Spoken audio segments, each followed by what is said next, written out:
뜨거운 사막 한복판. 아이는 텅 빈 물통을 끌고 있었습니다. 사람들은 바닷물을 끓여 마시다 병원에 실려갔는데요. 그때 한 남자가 말했다고 합니다. 내일 이 사막에 물이 흐르게 하겠습니다. 그리고 6개월 뒤 사막에는 정원이 생겼습니다. 이들에겐 도대체 무슨 일이 있었던 걸까요? 제 이름은 김윤호입니다.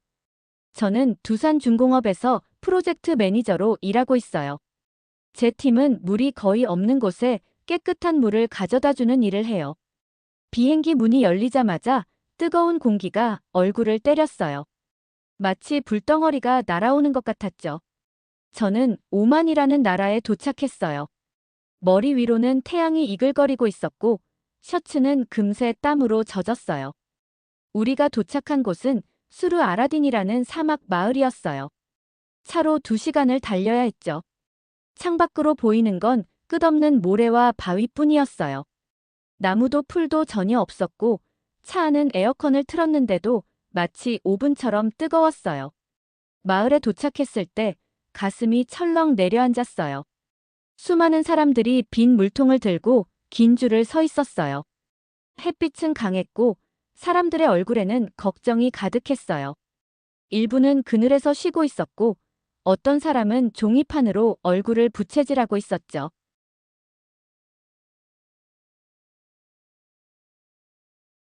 조그마한 여자아이가 저를 지나가는데 자기 키만한 물통을 들고 있었어요. 텅 빈 물통인데도 끌듯이 무겁게 들고 있었어요. 그 아이의 입술은 바짝 말라 있었고 눈에는 도와줄 수 있나요? 하는 질문이 담겨 있는 듯 했어요. 엄마들은 울고 있는 아이들을 달래고 있었어요. 아이들은 너무 덥고 목말라 했어요. 노인들은 그늘에 앉아 힘없이 숨을 고르고 있었고 모두가 지친 얼굴이었어요. 마을 한가운데는 물 정수 시설이 있었는데 이제는 거의 폐허처럼 보였어요. 1990년대 외국 회사가 지은 시설인데 지금은 녹슬고 부서져서 작동이 안 되는 상태였어요. 금속 관들이 땅 위로 튀어나와 있었고 안에 있는 기계들은 더위에 모두 망가졌어요. 마을 중심으로 가보니 사람들이 하나의 수도꼭지를 둘러싸고 있었어요. 누군가 수도꼭지를 돌려봤지만 아무것도 나오지 않았어요. 물 한 두 방울씩 나오고 있었지만 그걸로는 하루 종일 받아도 양동이 하나 채우기 힘들었죠. 벌써 3일째 이런 상황이라고 했어요. 그때 한 여성이 저에게 다가왔어요. 이름은 사라였고 선생님이었지만 지금은 마을의 리더 역할을 하고 있었어요. 노인분들 몇 분은 병원에 가셨어요. 해수를 끓여 마셨는데 오히려 더 아프다고 하세요. 그녀의 목소리는 조용했지만 강했어요. 마을 주변에는 커다란 솥을 두고 바닷물을 끓이고 있는 가족들이 있었어요. 그 물은 여전히 마실 수 없는 상태였지만 사람들은 마실 수밖에 없었어요. 그날 기온은 46도였어요. 달걀을 바닥에 올려놓으면 익을 정도의 온도예요. 이곳에서는 물 없이는 몇 시간도 버티기 힘든 상황이었죠. 그날 밤 호텔방에서 저는 한국에 있는 본사로 전화를 걸었어요. 지금 당장 도와야 해요. 하루라도 더 기다릴 수 없어요. 저희 팀은 특별한 기계를 가져왔어요. 이름은 모듈형 역삼투 해수담수 시스템이었어요. 바닷물을 깨끗한 식수로 바꿔주는 기계였죠. 무엇보다 55도까지도 견딜 수 있게 설계되어 있었어요. 호텔 창밖으로 깜깜한 마을을 바라보며 다짐했어요. 내일부터는 물이 다시 흐르게 하자. 이 사막에 다시 생명을 가져다 주자. 다음 날 아침, 커다란 트럭 한 대가 우르릉 소리를 내며 마을로 들어왔어요. 우리가 가져온 물 정수 기계가 금속 상자 안에 실려 있었죠. 그 상자들은 작은 집만 한 크기였어요. 트럭 바퀴가 지나갈 때마다 먼지가 구름처럼 피어올라 마을 전체를 갈색 담요처럼 덮었어요. 뒤따라 온 트럭들에서 우리 팀원들이 내렸어요. 모두 안전모에 고글을 착용한 채였고 아직 아침인데도 햇볕은 무척 뜨거웠어요. 땀이 줄줄 흐르기 시작했어요. 마을 사람들은 우리를 둘러싸고 조용히 지켜보고 있었어요. 우리가 첫 번째 상자를 열자 안에는 반짝이는 금속 파이프, 전기 부품, 필터들이 보였어요. 낡고 부서진 예전 정수 시설과는 달리 모든 것이 새 것처럼 빛나고 있었어요. 여기에 설치할 거예요. 제가 바닷가와 가까우면서도 파도에는 안전한 곳을 손가락으로 가리키며 말했어요. 부품들을 하나씩 꺼내며 퍼즐 맞추듯 배열하기 시작했어요. 메인 기계는 은색과 파란색이 섞인 모습이었고, 열을 차단하는 두꺼운 외벽과 뜨거운 부품을 식혀줄 특수 팬이 달려 있었어요. 이튿날, 하늘이 주황빛으로 물들더니 갑자기 강한 바람이 몰아쳤어요. 모래 폭풍이 다가오고 있었어요. 바람은 짐승처럼 울부짖었고, 모래가 총알처럼 날아다녔어요. 모두 안으로 들어가요. 제가 소리쳤어요. 하지만 도구를 다 치우기도 전에 폭풍이 마을을 덮쳤어요. 모래가 눈과 입, 기계 속으로까지 들어왔고 아무것도 보이지 않았어요. 물병은 날아가고 설계 도면은 모래밭 위로 흩어졌어요. 박 기사님과 이 대리님은 기침을 심하게 하기 시작했어요. 숨쉬기조차 힘든 상태였죠. 두 사람은 호텔로 돌아가 쉬게 했어요. 폭풍이 지나간 뒤 모든 게 모래에 묻혀 있었어요. 빛나던 기계 부품들이 마치 사막에서 발굴된 유물처럼 변해 있었어요. 우리는 오후 내내 솔과 바람 기계로 하나하나 먼지를 털어냈어요. 그때 사라가 차가운 차를 담은 큰 보냉병을 들고 찾아왔어요. 정말 작동할 수 있을까요? 제가 필터에 묻은 모래를 닦으며 미소 지었어요.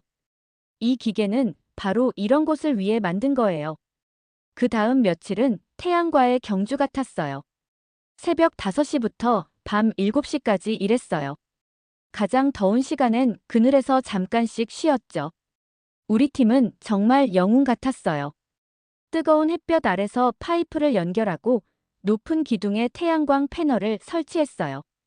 패널은 태양빛을 받아 전기로 바꿔줄 장치였죠. 이 기계에는 특별한 냉각 시스템이 있었어요. 냉각용 액체가 기계 내부를 흐르며 부품들을 식혀줬어요. 마치 기계에게 에어컨을 달아준 셈이었죠. 설치 넷째 날, 처음으로 시운전을 했어요.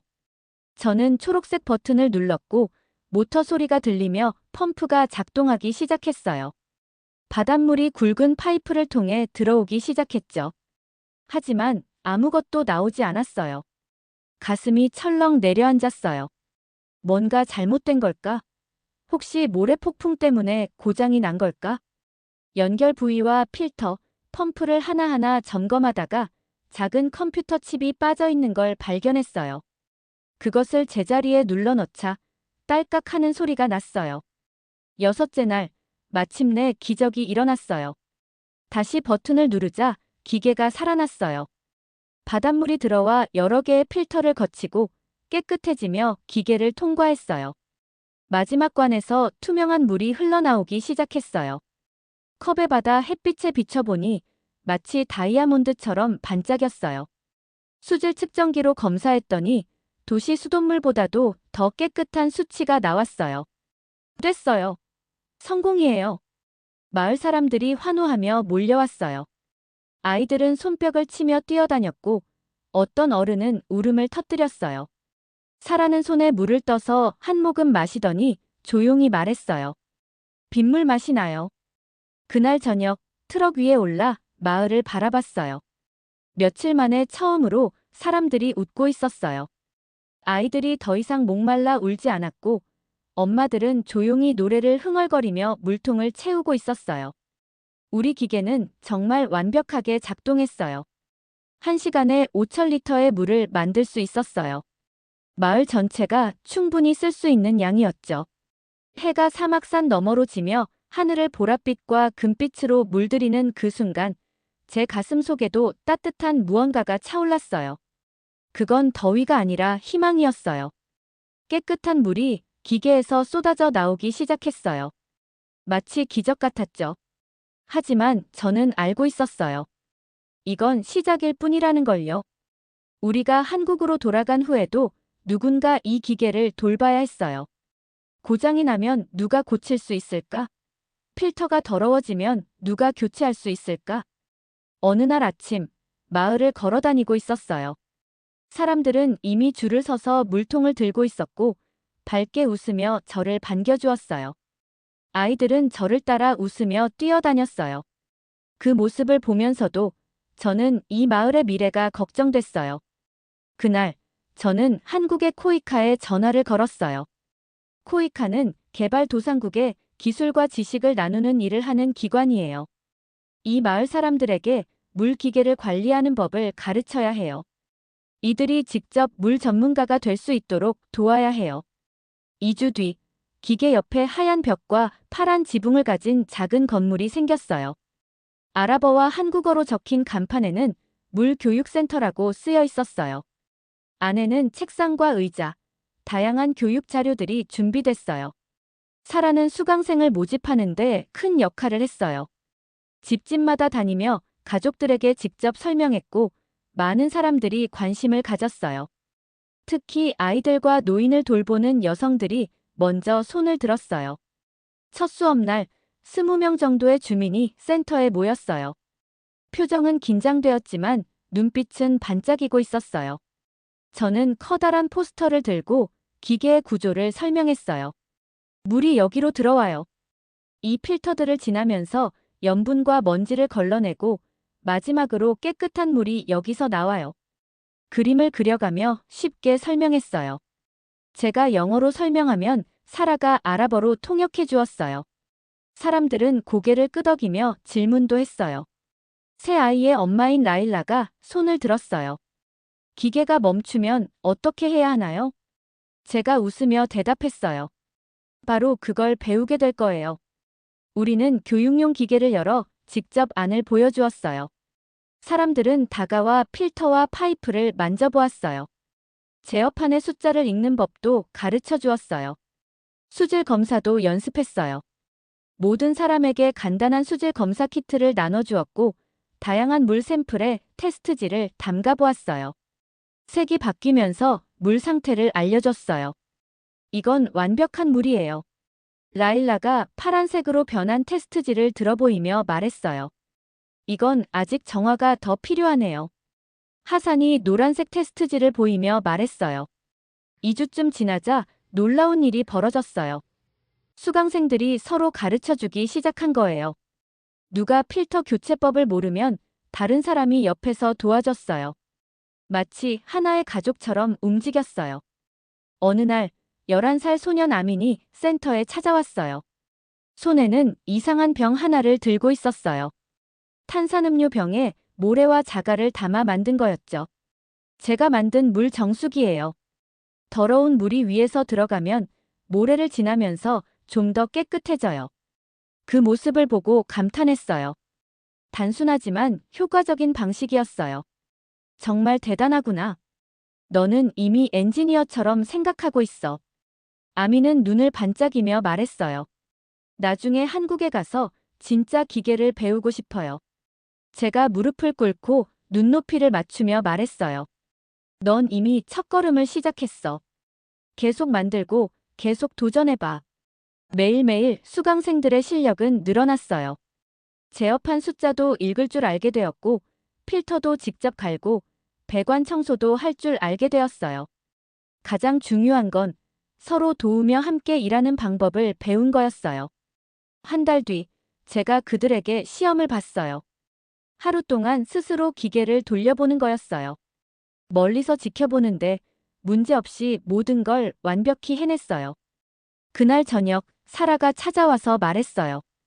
이 기계가 오기 전에는 마을 사람 100명 중 28명만 깨끗한 물을 마실 수 있었어요. 지금은 91명이 마실 수 있어요. 숫자도 중요하지만 그보다 더 소중한 건 마을의 변화였어요. 아이들은 무거운 물통 대신 뛰어놀고 있었고 가족들은 깨끗한 물로 요리하고 있었어요. 웃음이 많아지고 걱정은 줄어들었어요. 가장 감동적인 건 교육센터였어요. 수강생들이 이제는 선생님이 되었어요. 아랍어로 된 새로운 포스터도 만들었고 기계 작동 원리를 직접 그려 설명했어요. 이웃 마을에도 가르쳐 주겠다고 했어요. 우리가 배운 걸 나누고 싶어요. 다른 마을도 물이 필요하니까요. 라일라가 말했어요. 6개월 후 사라에게서 사진이 도착했어요. 마을은 완전히 달라져 있었어요. 집 뒤엔 작은 정원이 생겨서 토마토, 오이, 허브가 자라고 있었고 아이들은 마을 분수대에서 물놀이를 하고 있었어요. 어떤 가족은 온실을 만들어 꽃을 키워 팔기도 했어요. 그리고 교육센터에서는 아민이 다른 아이들에게 병과 모래로 물 정수기 만드는 법을 가르치고 있었어요. 사진 속 그는 미래의 엔지니어라고 쓰인 표지판을 들고 활짝 웃고 있었어요. 기계는 여전히 조용히 작동 중이었어요. 바닷물을 생명으로 바꾸고 있었죠. 하지만 그 기계 주변에는 더 귀한 게 있었어요. 바로 그 기계를 지킬 줄 아는 사람들과 더 나은 미래를 꿈꾸는 사람들이요. 수르 아라딘을 떠나기 전날, 저는 마을 뒤 언덕에 올랐어요. 마지막으로 이곳을 눈에 담고 싶었죠. 해가 지고 있었고, 하늘은 주황색과 분홍색, 보라색으로 물들어 있었어요. 아래를 내려다보니 마을은 완전히 달라져 있었어요. 예전엔 갈색 모래와 걱정 가득한 얼굴들 뿐이었는데, 이제는 초록색 정원이 집들 사이사이에 생겨 있었어요. 아이들의 웃음소리가 저녁바람을 타고 언덕 위까지 들려왔어요. 우리 물 정수 기계는 여전히 조용히 노래하듯 작동하고 있었어요. 가족들은 저녁 식탁에 모여 있었어요. 깨끗한 물로 밥과 채소를 요리했고 엄마들은 신선한 물이 담긴 작은 욕조에 아기들을 목욕시키고 있었어요. 노인들도 그늘 아래에서 걱정 없이 쉬고 있었죠. 마을 중심에는 작은 분수가 있었고 아이들이 돌아가며 물을 마시고 서로 장난을 치고 있었어요. 부모들은 옆에서 웃으며 이야기를 나누고 있었고요. 교육센터에서는 불이 환하게 켜져 있었어요. 창문 너머로 사라와 라일라가 새로운 학생들에게 수업을 하고 있었어요. 이제 이 마을엔 내가 없어도 되겠구나. 그런 생각이 들었어요. 아쉬움도 있었지만 한편으론 참 뿌듯했어요. 다음 날 아침, 마을 사람들이 모두 길가에 나와 배웅해줬어요. 아랍어와 서툰 영어로 인사를 건네며 손을 흔들었어요. 아이들은 트럭 옆을 따라 달리며 꽃잎을 뿌리고 땡큐 라고 외쳤어요. 그때 사라가 다가와 특별한 선물을 줬어요. 아이들이 함께 그린 그림이 액자에 담겨 있었어요. 위쪽에는 한국 국기와 오만 국기가 나란히 그려져 있었고 그 아래로 파란 파도가 흐르고 있었어요. 그림 맨 아래에는 아랍어와 한글로 이렇게 쓰여 있었어요. 사막에 생명을 주셔서 감사합니다. 이건 우리 모두의 마음이에요. 사라가 말했어요. 눈가엔 반짝이는 눈물이 맺혀 있었어요. 우리는 물뿐만 아니라 내일을 기대할 수 있는 희망을 받았어요. 저도 눈시울이 붉어졌어요. 그림을 조심스럽게 안고 말했어요. 여러분이 진짜 주인공이에요. 그 순간 아미는 달려왔어요. 손에는 또 하나의 발명품이 들려 있었어요. 이번엔 플라스틱 병과 철사로 만든 작은 풍차였어요. 사막 바람이 불자 풍차가 돌기 시작했고 작은 전구가 환히 켜졌어요. 봐요. 이번엔 바람으로 전기를 만들었어요. 바닷물에서 물을 만든 것처럼요. 저는 무릎을 꿇고 그 작품을 자세히 살펴봤어요. 조잡했지만 아주 훌륭했어요. 작은 전구는 제 손 안에서 환히 빛나고 있었어요. 아민, 넌 정말 멋진 엔지니어가 될 거야. 그는 진지한 눈빛으로 말했어요. 전 한국에 가서 열심히 배울 거예요. 그리고 다시 돌아와서 더 많은 마을을 도울 거예요. 약속해요. 한국으로 돌아온 지 2주 후 유엔의 한 기자가 수르 아라딘을 방문했어요. 그는 우리 프로젝트에 대해 길게 쓴 기사를 발표했어요. 기사에는 이렇게 적혀 있었어요. 이건 단순한 정수 기계가 아니다. 세계에서 가장 척박한 환경에서도 사람이 살아가고 번영할 수 있다는 새로운 길이다. 한국의 기술은 어떤 환경에서도 작동할 수 있다는 걸 증명했다. 그 기사는 전 세계 신문에 실렸고 많은 사람들이 이 작은 사막 마을의 이야기를 알게 되었어요. 한국 엔지니어들과 5만 사람들이 함께 문제를 해결한 이야기였죠. 하지만 가장 기쁜 소식은 사라에게서 온 이메일이었어요. 사진과 함께 이런 내용이 담겨 있었어요. 이젠 마을에 물이 충분하고 나쁜 물로 아픈 사람도 없고 아이들은 매일 학교에 다니고 있다고요. 교육센터도 더 커졌어요. 사라와 라일라는 이제 5개 마을의 주민들에게 수업을 하고 있었어요. 어떤 사람들은 몇 시간을 걸어와 물기계와 수질 관리를 배우고 있었어요. 이제 우리는 우리 마을만 도와주는 게 아니에요.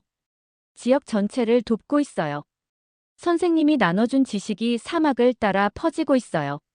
사라가 썼어요. 6개월 뒤, 저는 또 한 번 놀라운 영상을 이메일로 받았어요.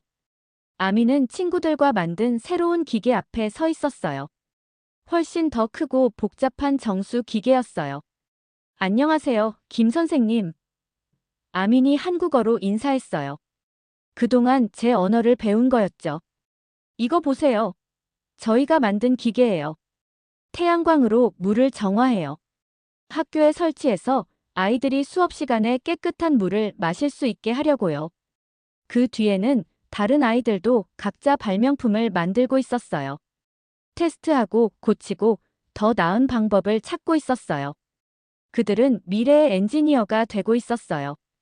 영상의 마지막에서 아미는 표지판을 들어보였어요. 한국과 오만, 영원한 친구. 우리에게 꿈꾸는 법을 가르쳐 주셔서 감사합니다. 그날 밤, 저는 서울에 있는 가족에게 전화했어요. 이 마을과 사라, 라일라, 아민의 이야기를 들려줬어요. 제 딸은 아민과 같은 또래였고 눈을 반짝이며 들었어요. 아빠, 언젠가 저 마을에 데려가 주세요. 꼭 만나고 싶어요. 그래, 꼭 같이 가자.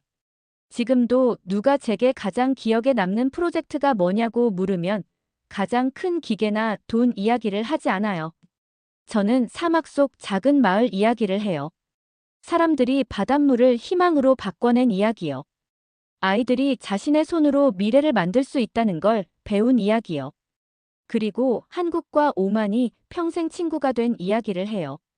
마지막으로 저는 물 이야기를 해요. 기계에서 나오는 물뿐 아니라 지식의 물, 희망의 물, 그리고 절대 마르지 않는 꿈의 물을요. 사막은 저에게 중요한 걸 가르쳐 줬어요. 아무리 척박한 곳이라도 생명은 자랄 수 있다는 걸요. 필요한 건 약간의 도움, 약간의 희망, 그리고 내일을 믿는 사람들. 수르 아라디는 제 마음속에 영원히 남을 거예요. 그리고 지금도 그 사막 어딘가에서는 깨끗한 물이 흐르고 아이들이 웃으며 하늘 아래서 꿈을 키우고 있을 거예요. 오늘도 즐거우셨나요? 여러분의 구독과 좋아요는 영상을 만드는데 큰 힘이 됩니다. 오늘도 시청해주셔서 감사합니다.